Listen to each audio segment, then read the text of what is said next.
para dar início, então, eu vou fazer uma breve introdução. Aqui, hoje, nós falaremos sobre a realização de negócios no Brasil e no exterior, com algumas tendências e oportunidades e perspectivas na visão de quem já fez vários negócios, que é o nosso convidado Cláudio Thiago de Ávila Menezes. Cláudio, que tem uma experiência bem estruturada e bem sucedida como empreendedor no segmento de transporte rodoviário, mineração, indústrias de máquinas industriais e comércio exterior, entre outros tantas experiências. E quero pontuar também que é mentor, investidor e atua aí como advocacy do governo federal, estadual e municipal em assuntos como mineração, internet das coisas, novas tecnologias e direitos humanos. Então, Cláudio, nessa perspectiva que nós estamos vivendo, que nunca antes vista na realidade global como o cenário atual, né, essa pandemia que teve no seu início uma queda drástica dos negócios e, infelizmente, a morte de várias pessoas, mas que agora começamos a retomada, começamos a olhar com outros olhos essa perspectiva de que nós temos que colocar a mão na massa e fazer acontecer, porque se a gente depender de terceiros e ficar com a negativa, né, só pensando na negativa, a gente não vai fazer acontecer. E o bom vendedor, o bom negociador, ele olha esse cenário como grandes oportunidades de ver o que outras pessoas não veem, para abrir negócios. Nós temos a guerra comercial Estados Unidos e China, então, nesse aspecto, a grande indústria da tecnologia vem criando barreira entre esses dois países. Em contrapartida, temos outros países tão grandes em termos de geolocalização, em termos de estrutura, como a Índia ou como os países na Europa.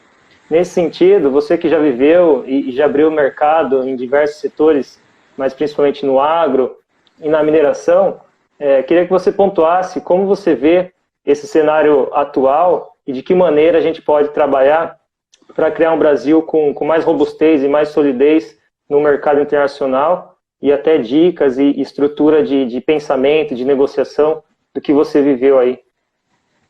Tá bom. Eu sei que tem muita gente, muitos negócios sofrendo, né? E eu preciso falar sobre a perspectiva do meu negócio, né? Como trading, como uma empresa de importação e exportação, acabo estando muito bem posicionado e tendo muita plasticidade, muita força para aproveitar oportunidades. Então, ao longo do tempo, eu acabei mantendo a minha atuação com foco nesse comércio, né, de importação e exportação, que ele é principalmente enxergar, coletar, enxergar oportunidades e abrir mercados, abrir novas oportunidades a partir da possibilidade de fazer comércio com diversas partes do mundo, né? Então, isso me dá uma posição privilegiada e por conta disso, assim, eu preciso ter bastante humildade em entender que para muitas indústrias, para muitos produtores rurais ou para muitos outros setores que não o meu, existe sim uma dificuldade gigantesca que veio com a pandemia. Mas, apesar disso, a gente está aqui para olhar o lado de como que a gente pode aproveitar esse momento difícil para colher oportunidades, né?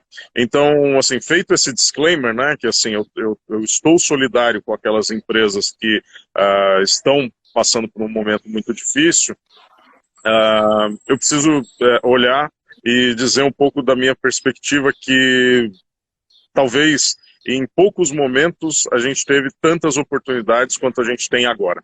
E por que eu digo isso? Porque a gente tem cada vez mais interconexão entre as pessoas e os países. A gente tem, se há 20 anos atrás, quando eu comecei em comércio exterior, por exemplo, a gente não tinha, ou tinha muito pouca capacidade de se conectar via redes sociais, enfim, ainda era algo bem, estava dando início, né? Hoje você consegue alcançar quase qualquer pessoa no mundo para propor algum negócio, para entender o que aquela pessoa tem como diretriz. Então, você tem as diversas redes sociais, principalmente as redes sociais profissionais, né? que elas dão a possibilidade de você escrever um artigo, ler um artigo, entender como se conecta com as pessoas. E o que eu diria é que toda a tecnologia que a gente tem hoje à disposição, ela traz essa quantidade gigantesca de oportunidades para as empresas.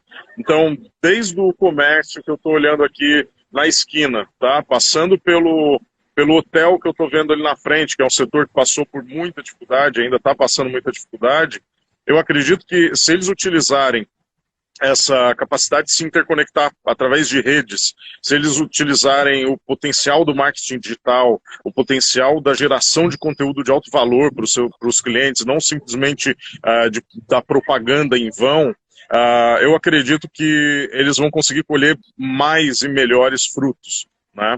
Aí a gente pode falar de coisas específicas, lógico, mas assim, eu diria que utilizar aquilo que já existe em mãos e que muitas vezes é gratuito ou a um custo marginal quase zero, você pode produzir muito conteúdo, você pode usar, enfim, todas as possibilidades de redes sociais que estão aí, e que às vezes as pessoas nem enxergam, né? Então, às vezes com um aplicativo, um software de mapas desses que indica para a gente como que a gente chega nos lugares, ele tem a possibilidade de você fazer uma propaganda, de você se destacar até gratuitamente, né? Então, independente de falar de marcas aqui, eu fico muito impressionado que mesmo o comércio sofrendo muito, eu vejo ainda que quando eu vou pesquisar alguma coisa, não tem a quantidade de informações disponível que poderia ter. Mesmo a indústria sofrendo muito, eu vejo que muitas indústrias não conseguem se conectar, às vezes, com a universidade que está na sua esquina, ali do outro lado da rua, para trazer para dentro possibilidade de novos negócios ou de mais conhecimento. Então, o que eu diria é a gente precisa, quem está sofrendo, né, com toda essa pandemia, tem que prestar atenção para aquilo que está muitas vezes diante dos olhos. Você falou bastante aí da perspectiva de tecnologia. Eu vejo que, em termos de negociação, né, a tecnologia é exponencial, ela abre portas, mas eu acredito que o poder das pessoas e da conexão, da negociação olho no olho ainda tem a sua força. Em relação a isso, como que você estrutura e fala para o pessoal aí do que você viveu, esse tipo de conectividade entre as pessoas e fechamento de uma negociação mais assertiva em termos de estar no tete-a-tete com as pessoas? E também, outra pergunta engatinhando nesse sentido, é que quando se lida com o comércio exterior, você tem culturas diferentes, pessoas que olham negociação diferentes, numa troca de cartões que é baseado numa estrutura mais sólida com as duas mãos, por exemplo, no Japão ou em alguns países asiáticos, assim como em países europeus que tem uma estrutura menos emocional e mais racional de se negociar. Como que você vê isso em termos da questão de pessoa para pessoa versus tecnologia? Então, queria que você trouxesse esse seu olhar. E nas estruturas dessa mudança de comportamento que nós estamos tendo que ter aos poucos, para uma conectividade maior com as pessoas e nessa questão mais de âmbito cultural. A negociação face a face, ela ainda é muito importante, ela é muito poderosa, porque tem uma série de capacidades que a gente tem como ser humano que muitas vezes essa mediação tecnológica ela não consegue contemplar o todo, né, de uma negociação, né? Apesar de a gente conseguir muitas vezes ver a pessoa do outro lado, entender o que a outra pessoa está falando e como ela está se manifestando, o estar junto ainda é muito poderoso, principalmente esse convívio social, porque uma negociação dificilmente é simplesmente sentar na mesa, negociar e ir embora, né? Então, normalmente você tem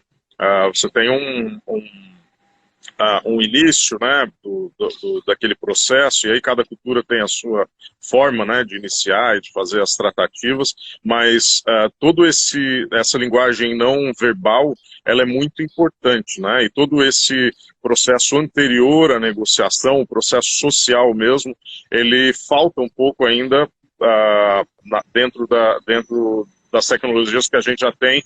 A gente não consegue a completude, né, de um ambiente de negociação ao vivo. De qualquer maneira, os primeiros negócios que eu fiz, a gente ainda, na época, sei lá, 2002, 2003, a gente ainda tinha muito pouca capacidade de se conectar com outros países que não fosse simplesmente por telefone. Eu cheguei a usar Telex, por exemplo, ou por e-mail, né? E eu ainda dei sorte de no começo dos anos 2000, a gente já ter e-mail, que é algo muito bom, mas muitos mercados que eu atuei, a gente tinha muita dificuldade para ter e-mail, né, para conversar com as pessoas até por e-mail. Então teve uma evolução muito grande. Mas os primeiros negócios que eu fiz, eles foram muito baseados em indicações, muito baseados em negociações a partir do telefone mesmo. Então, e só depois de muitos meses, já com muitos negócios tendo acontecido, que efetivamente eu fui viajar e conhecer aqueles compradores. Hoje em dia, você tem a possibilidade de fazer dezenas, centenas de negócios com pessoas que você pode começar a negociar do absoluto zero, muitas vezes por uma indicação, ou até mesmo de forma fria, direta, uma abordagem direta em várias partes do mundo. Se você tiver uma oferta seja realmente válida para quem é a sua contraparte, você pode ter dezenas, centenas, milhares de negociações até que realmente tenha um momento de negociar frente a frente. E esse frente a frente, ele representa muitas vezes uma ampliação do leque de possibilidades daquilo que você já vem negociando. Então, o que eu diria é que as pessoas, elas, novamente, né, vou me repetir, mas elas têm que se valer dos instrumentos que existem hoje. Muitos são instrumentos gratuitos, que dão a possibilidade de a gente estar conectado com o mundo inteiro o tempo todo, né? Então, eu acabei de fazer uma reunião aqui, andando com uma pessoa no Paquistão. Em 10 minutos a gente resolveu uma dúzia de assuntos, e antigamente isso não existia, né? Sobre o aspecto cultural, por conta dessa mediação tecnológica, então quando a gente faz aqui uma videoconferência, logicamente que a questão cultural ela ainda é impactante, mas a gente fica cada vez mais direto ao ponto, né, nessas negociações, né? Eu não sei se quem vai ouvir aqui a gente, ou se você tem notado, quando a gente faz uma reunião por videoconferência, se tem uma pauta bem clara, normalmente você vai muito direto ao assunto, e acaba dando mais dinamicidade, mais velocidade, e as coisas acabam fluindo de uma maneira boa para negócios pontuais ou para aqueles que já se conhecem, né? Agora, quando a gente está começando a ganhar confiança, começando um negócio, principalmente negócios maiores ou negócios mais inovadores ou ligados a algo que precisa realmente que não é simplesmente uma compra e venda pura e simples, quando a gente precisa de um co-desenvolvimento, aí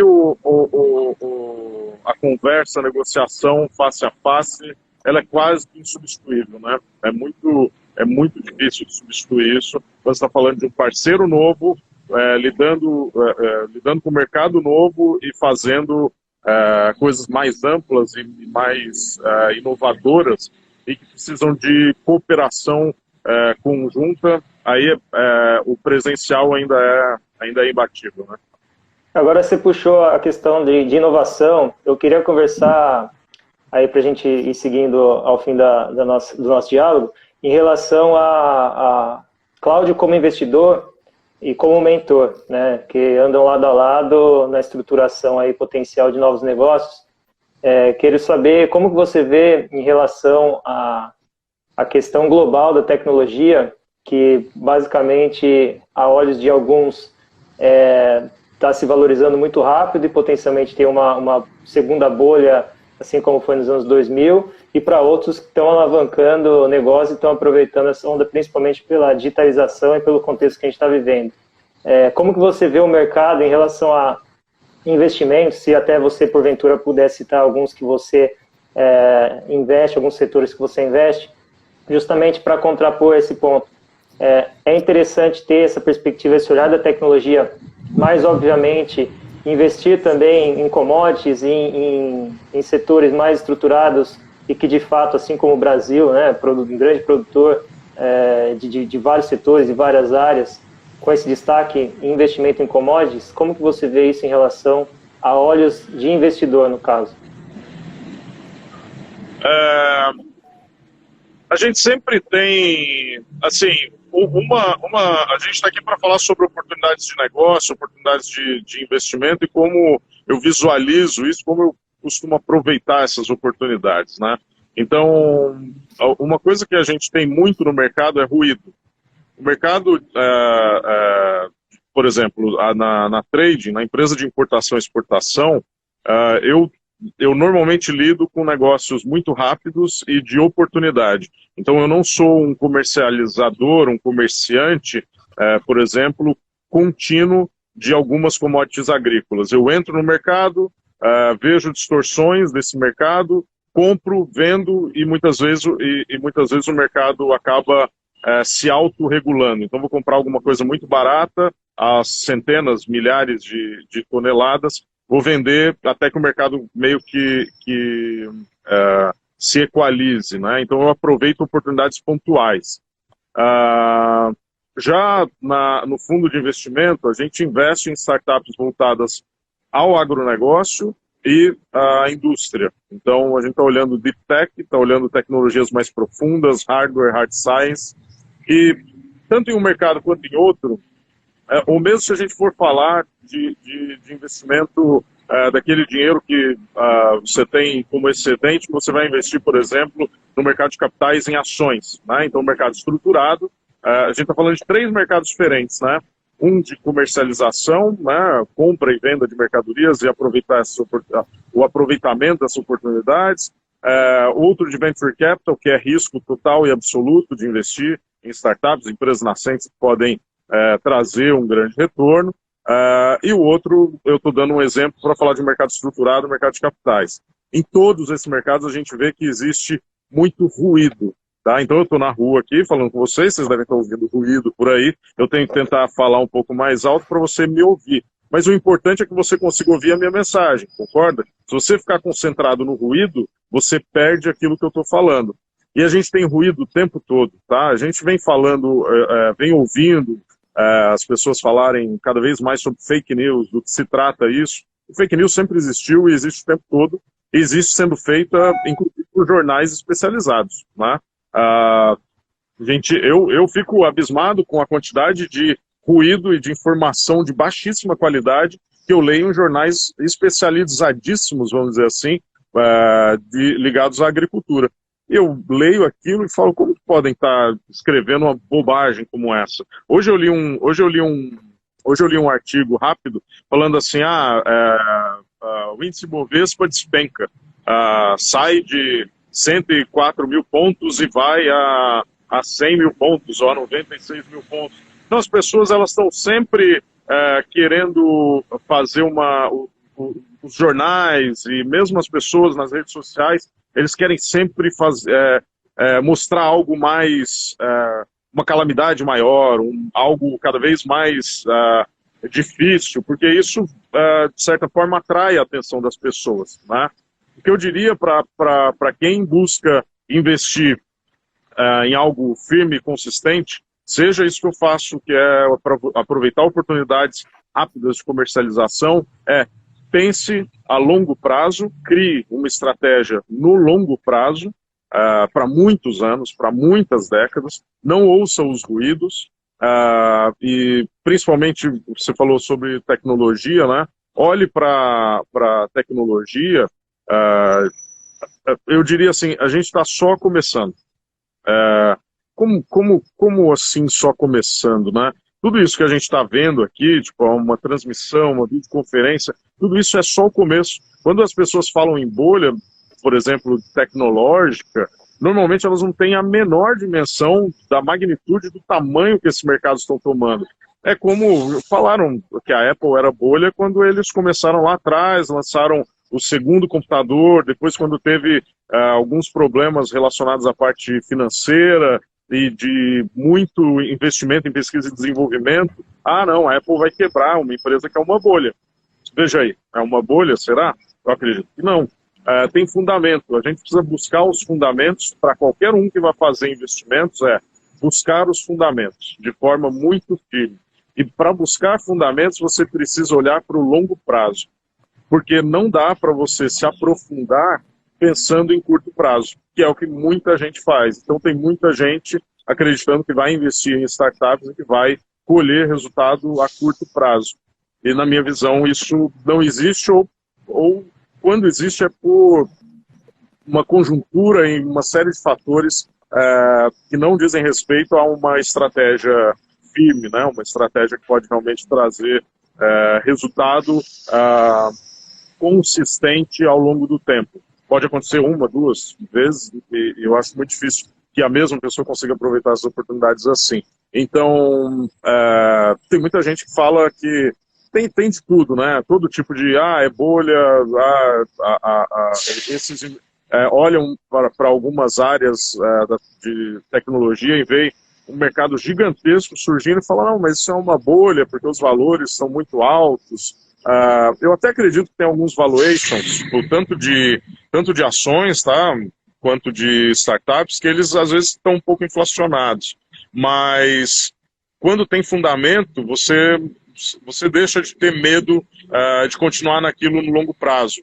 Porque muitas vezes uma pequena distorção, uma pequena perda em um prazo curto, 6 meses, 1 ano, ela vai se diluir no prazo de 5, 10, 15 anos, vai virar só ganho. É isso. O mercado ele aponta só para cima, só para cima. É muito difícil a gente ver, assim, 2020 a gente tem mais empresas fazendo IPO ou menos empresas fazendo IPO no Brasil e no mundo. Mas a gente tem mais valor de mercado do que há 10 anos atrás dessas empresas ou menos. A gente tem mais. As startups que surgiram e que faliram, enfim, e as que deram certo, a gente tem mais startups em 2020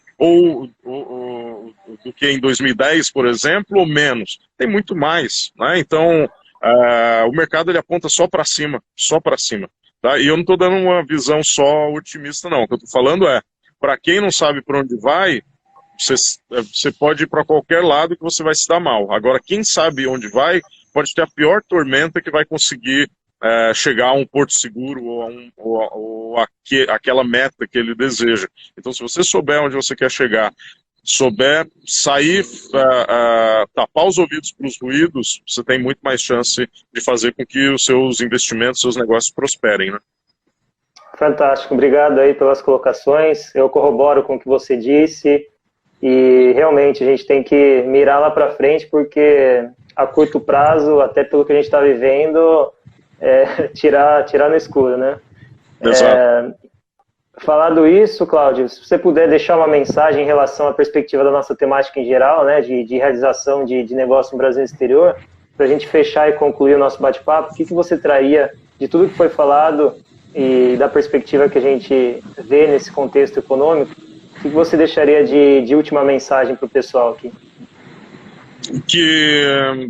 A mensagem que eu deixaria sobre comércio em geral, aproveitar oportunidades, principalmente oportunidades no comércio exterior, sejam eles, né, sejam oportunidades de compra e venda pura e simples ou de expansão internacional das empresas, ou de venda de serviços, enfim, para o exterior, não pense local. Tenha uma ação local com pensamento global. Com uma ação local muito bem feita e sendo consolidada ou consolidada, vá para o ambiente global, seja para comercializar ou para internacionalizar uma operação, e tenha ousadia, pensando no longo prazo. Porque se você pensa uma startup que está começando e que está fazendo uma expansão internacional, quem está começando em comércio exterior e está fazendo uma primeira, segunda, terceira negociação, não se iluda com o sucesso e não se intimide com o fracasso. Nenhum fracasso ele é final. Você sempre pode tentar novamente aprender. Mas no Brasil a gente precisa cada vez mais de ousadia. Então a minha mensagem para as pessoas tenha ousadia. Quando você imaginar, não, eu estou sendo ousado, tem ainda mais uma fronteira para você atravessar. E quando você atravessar e pensar, não, agora eu estou sendo muito ousado, eu estou indo muito além do que eu imaginaria ou do que eu acho que é possível, ainda tem mais uma fronteira que você pode cruzar. A gente está muito acostumado no Brasil a correr pouco risco. Então a gente tem muitos empresários que são bem-sucedidos, mas eles são bem-sucedidos em mercados muito seguros. Então isso é um grande problema, porque a gente se acostuma a ganhar, né, para aqueles que ganham, né, a gente se acostuma a ganhar com muita facilidade. Então tenha ousadia cada vez mais e desafie principalmente a si mesmo, porque desafiando a si mesmo, você consegue ir além e você consegue obter algum tipo de sucesso no mercado global. E é isso que a gente precisa para deixar de ser um país tão fechado e muitas vezes tão provinciano, tanto em pensamento quanto em capacidades, né? A gente tem pouca capacidade de se conectar com o mundo e fazer negócio com o mundo de forma ampla e restrita e aumentar a nossa participação no comércio global. Por isso que a gente tem um nível de complexidade econômica baixíssimo, né? Obrigado pela mensagem final, Cláudio, pelas dicas aí a todos que estarão nos escutando ou que nos acompanharam. Gostaria que você trouxesse, sempre fecho com essas dicas, se você puder trazer algum livro que tenha te impactado nessa jornada, seja pessoal ou profissional, ou algum filme, ou alguma frase que traga aí valia para todos nós, para que a gente leve essas dicas conosco e potencialmente acompanhe essa dica que você trará. Tem alguma dica de livro, série, documentário ou frase que tenha te impactado aí a nível pessoal ou profissional? Eu vou dar uma dica pouco convencional, mas é de um livro que eu gosto muito.